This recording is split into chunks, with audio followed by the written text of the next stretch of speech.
Boa tarde, meus amigos. Estamos aí com mais um vídeo aí para o nosso canal JP Refrigeração. Hoje nós estamos aqui com essa Brastemp 11 kg BWK11. A reclamação do consumidor são esses 5 LEDs aí que não param de piscar e a máquina ela não funciona absolutamente nada. Já fizemos os testes dos procedimentos e foi constatado aí defeito na placa interface, capacitor estourado. Mas nós iremos trocar tanto a interface quanto a de potência, que foi comprado, né, uma marca paralela e saiu bem mais barato para o consumidor comprar as duas placas junto do que comprar somente a interface original. Então nós iremos fazer aqui a troca.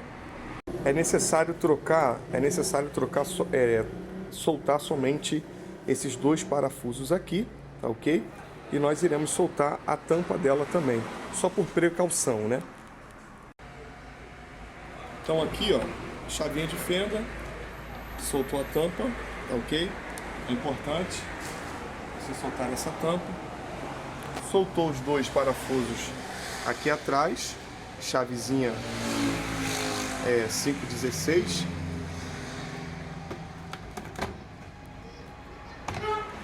E logo ele já solta aqui, ó, tá vendo? Aí você já tem acesso às placas. Tem os parafusos, importante aqui, ó, soltar esse botão.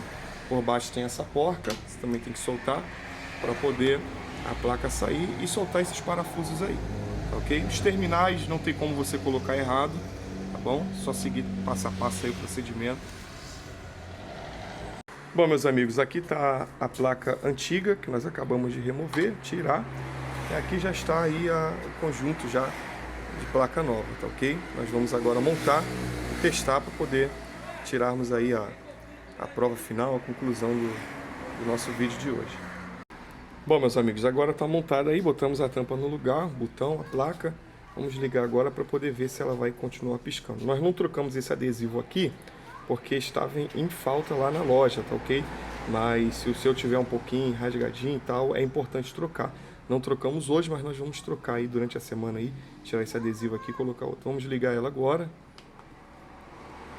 Tá aí.